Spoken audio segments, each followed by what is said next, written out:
और सरस्वती जिसके जीवन में आती है जाती नहीं है। आप देखेंगे, फोटो देखेंगे कभी भी, लक्ष्मी माता का चित्र ज्यादातर फोटो में आप देखेंगे लक्ष्मी माता खड़ी रहती है, और किसी भी फोटो में आप देख लीजिए सरस्वती माता बीना लिए बैठी रहती है। मतलब वो फोटो, वो चित्र भी संकेत कर रहा है क्या? लक्ष्मी कहती है मैं तुम्हारे जीवन में आऊंगी, लेकिन कब चली जाऊंगी ये मुझे ही नहीं पता है। लेकिन सरस्वती माता बैठी है, वो संकेत करती है कि मैं या तो व्यक्ति के जीवन में जाती नहीं, और जाती हूँ तो उस व्यक्ति का जीवन संवार देती हूँ। ये सरस्वती का काम है। आप देख लीजिए, जो बुद्धिमान है, जो पढ़े लिखे हुए लोग हैं, जो ज्ञानी लोग हैं, जो समझदार हैं, जिनको माता सरस्वती का आशीर्वाद है, वो कहीं ना कहीं किसी भी क्षेत्र में पीछे नहीं रहते हैं। ये सरस्वती का वरदान है। और आज बहुत से माता सरस्वती के उपासक परीक्षा देने के लिए गए, जिसमें मेरा भाई भी है छोटा। और जहां पर मैं रहती हूँ वहां एक संगीत विद्यालय चलता है। भैया जयसिंह जी राजपूत आप विद्यार्थियों को संगीत की शिक्षा देते हैं। आज बहुत से संगीत के विद्यार्थियों की परीक्षा है, वो सब परीक्षा देने के लिए गए हैं संगीत की। और माँ सरस्वती से उन सभी के लिए प्रार्थना कि माँ सरस्वती उन सब पर जो परीक्षा के लिए गए हैं, उन सभी विद्यार्थियों पर, और जो परीक्षा दिलवाने के लिए गए हैं उन गुरुजी के लिए भी, उन भैया जयसिंह भैया के लिए भी बहुत बहुत कामना कि मैया सरस्वती सब पर अपनी कृपा बनाए रखे और वो उस परीक्षा में सफल होकर लौटे। तो ऐसी माँ सरस्वती की कृपा है जो सरस्वती को जीवन में अपनाता है। और सरस्वती का काम है कि मेहनत करो, परिश्रम करो, और परिश्रम के द्वारा सरस्वती को अपने जीवन में ले आओ तो बस उद्धार ही उद्धार है। और जो जयसिंह भैया जो परीक्षा के लिए गए हैं, मैं और वो जयसिंह भैया, हम दोनों एक ही गुरु के शिष्य हैं। होशंगाबाद नर्मदापुरम में वर्तमान में जिसका नाम है, हमारे गुरुजी हैं पंडित भवानी शंकर तिवारी जी, जिन्होंने अपने जीवन में जो शिक्षा दीक्षा दी, हम शिष्यों को बड़ी मेहनत और लगन से हमें सिखाया है। और उनके पढ़ाई विद्यार्थी, उनके द्वारा ज्ञान दिए हुए विद्यार्थी जगह जगह पर जाकर विद्यालयों में शिक्षा दे रहे हैं, पढ़ रहे हैं, संगीत विद्यालय चला रहे हैं।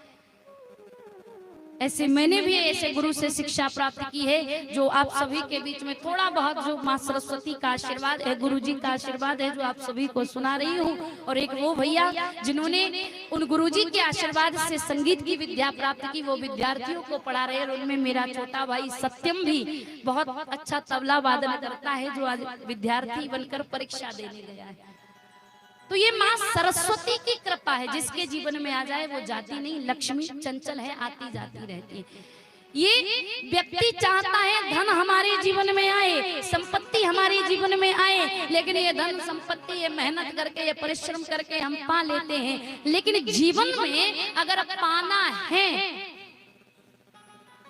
तो भगवान का भजन पा लीजिए, भगवान की भक्ति पा लीजिए, भगवान का नाम पा लीजिए। और हर चीज में मेहनत लगती है। आप किसान को देखिए, किसान खेती करता है और धूप नहीं देखता। हमको जरा सी धूप लगती है तो हम छांव में जाकर बैठ जाते हैं, लेकिन किसान रात दिन सुबह शाम दोपहर बिना खाए बिना पानी पिए और मेहनत करते रहता है, परिश्रम करते रहता है। उस किसान के परिश्रम से ये पृथ्वी माता हरी भरी हो जाती है। किसान की मेहनत है। आप किसी व्यापारी की मेहनत देखिए, किसान की मेहनत देखिए। जैसे ब्राह्मण है तो ब्राह्मण की मेहनत भी तो नहीं होती। वेदों का अध्ययन करना, बहुत से लोग कहते हैं अरे ब्राह्मण लूट रहे हैं।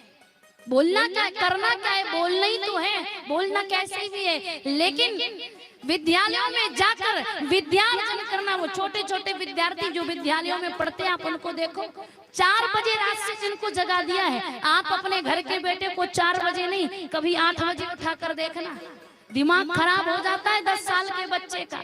ऐसा लगता है पता नहीं मार दे या क्या करे। लेकिन वो छोटे छोटे बालक ब्राह्मण विद्यार्थी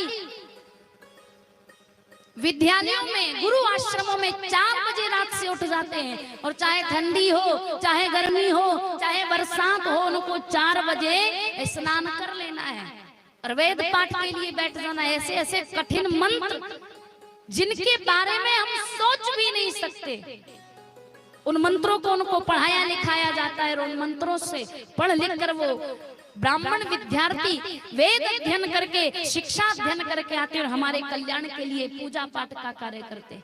ये उन विद्यार्थियों की परीक्षा, उन ब्राह्मण बालकों की परीक्षा। हम सभी जिनको देख रहे हैं बहुत सुंदर संगीत सुन रहे हैं, इनमें भी एक एक व्यक्ति का परिश्रम है। आप इनकी मेहनत देखिए, यार ढोलक बैठ जो बज रहे हैं, बहुत लोगों को लगता है अरे करना क्या है, ढोलक ही तो बजाना है यार, उंगली तो फेरना है। लेकिन कभी बजा कर देखें, कभी मेहनत करके देखें, कितना परिश्रम लगता है, कितनी मेहनत करनी पड़ती है।